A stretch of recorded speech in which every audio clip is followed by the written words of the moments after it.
Supreme court ने पंजाब और खैबर पख्तूनख्वा के इलेक्शन आज खुद नोटिस का तहरीरी हुक्मनामा जारी कर दिया है। तहरीरी फैसला 13 सफ़ात पर मुश्तमिल है।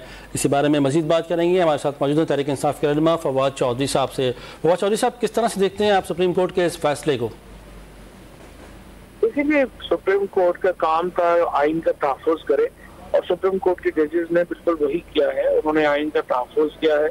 पाकिस्तान एक पार्लिमानी जमहूरियत है और इलेक्शंस के बगैर पार्लिमानी जमहूरियत का तस्वुर नहीं है। ये हमारे आइन की एक बेसिक आपकी एक स्ट्रक्चर का हिस्सा है, एक बुनियादी ढांचे का हिस्सा है और सुप्रीम कोर्ट ने इलेक्शंस को प्रिजर्व किया है और ये जो 90 डेज का असूल है इसको प्रिजर्व किया है और सदर मुमलिकत को और गवर्नर केपी को ये कहा है कि वो फौरी तौर पे तारीखों का ऐलान करें और इससे पाकिस्तान में जारी एक बहुत बड़ा आईनी क्राइसिस है वो हल।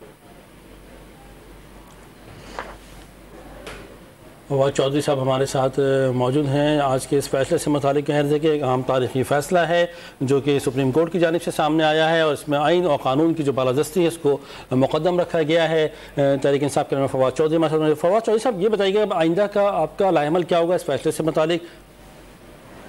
अब जी ये है कि हमने जो तमाम इमरान खान साहब जो हैं उन्होंने ये फिलहाल ये जेल भरो तहरीक जो है उसको मुअत्तल किया है और हमने तमाम तर जो तवज्जो है वो खैबर पख्तूनख्वा और पंजाब में इंतखाबात पे मरकूज कर दी है और हमारी तैयारियां पहले से जारी थी। अब इसको मजीद हम आगे बढ़ा के तो इंशाअल्लाह ताला जल्द ही इस सिलसिले में जो फैसला है वो होगा। फवाद चौधरी साहब, अगर अब इस फैसले के बाद भी कहीं से इलेक्शन कमीशन की जानिब से या किसी इदारे की जानिब से कोई माजूली सामने आती है तो सूरत-ए-हाल में तहरीक इंसाफ का लाएमल क्या होगा? ये लाएमल हमारा तो नहीं है, तो सुप्रीम कोर्ट का फैसला है और इम्प्लीमेंटेशन भी जाहिर है सुप्रीम कोर्ट ने खुद ही करनी है। अगर सुप्रीम कोर्ट के फैसले भी पाकिस्तान में इम्प्लीमेंट नहीं होने तो फिर जाहिर है कि पाकिस्तान में आइन और कानून तो फिर खत्म हो गया, फिर पाकिस्तान बर्मा या नॉर्थ कोरिया डिक्लेयर हो जाएगा। तो जाहिर है कि ये फैसला तो सुप्रीम कोर्ट का बाइंडिंग है आर्टिकल 190 के तहत फेडरेशन के ऊपर और अगर उसमें इम्प्लीमेंट नहीं होता तो फिर पाकिस्तान में आइन नहीं है, फिर तो जाहिर है कि कोई और मार्शल लॉ या कोई और सिलसिला होगा ना, वो आइनी हुकूमत तो नहीं रहेगी। फवाद चौधरी साहब, वज़ीर कानून साहब का मौक़िफ़ था कि जो ये फैसला है वो हुकूमत के हक़ में आता है। आप उनके इस बयान को किस तरह से देखते हैं? सॉरी, वो किस में आता है? जी, वो ये कहते हैं कि जो ये फैसला है वो हुकूमत के हक़ में आ रहा है, जो इस वक्त फैसला सामने आया है। आप उनके इस बयान को किस तरह से देख रहे हैं? ठीक है, ये फैसला आइन के हक़ में है और हुकूमत को भी चाहिए वो इंतखाबात से फरार इख्तियार ना करे।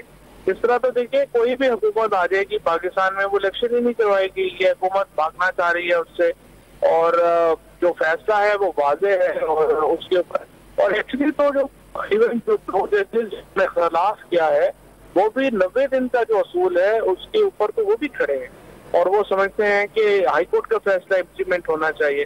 तो ये सिर्फ मामला जो है वो इस हद तक है, बाकी तो कंसेंसस है मुल्क में कि 90 दिनों के अंदर इलेक्शन होने। फवाद चौधरी साहब, अभी हाई कोर्ट में समातें चल रही हैं। दूसरा, हुकूमती हलकों में ये बात सामने आ रही है जैसे कि वज़ारत दिफा हो या वज़ारत ख़जाना, उनकी जानिब से पहले भी ये कहा गया था कि ना तो उनके पास फंड है ना ही सिक्योरिटी है। अगर यही मौक़िफ़ दोबारा से दोहराया जाता है, मामला डेडलॉक की तरफ जाता है, तो फिर PTI का स्टांस क्या होता है?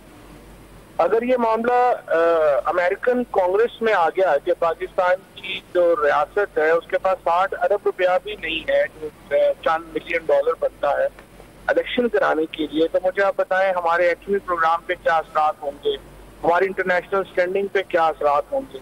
इस तरह की गुफ्तगू करके तो ये हुकूमत पाकिस्तान को खतरे में डाल रही है और मेरा नहीं ख्याल कि 1000 अरब रुपया वफाकी हुकूमत हर महीना खर्च करती है और अगर 60 अरब रुपया भी वो नहीं देने को तैयार तो इसका मतलब यह है कि वो इलेक्शन से भाग रहे हैं और सुप्रीम कोर्ट ने वो तमाम रास्ते इलेक्शन से भागने के बंद कर दिए हैं और हुकूमत को इलेक्शन करवाने पड़ने हैं और ये जो भी इसके लिए पैसे चाहिए, जो भी इसके लिए पर्सनल चाहिए वो हुकूमत को फराहम करने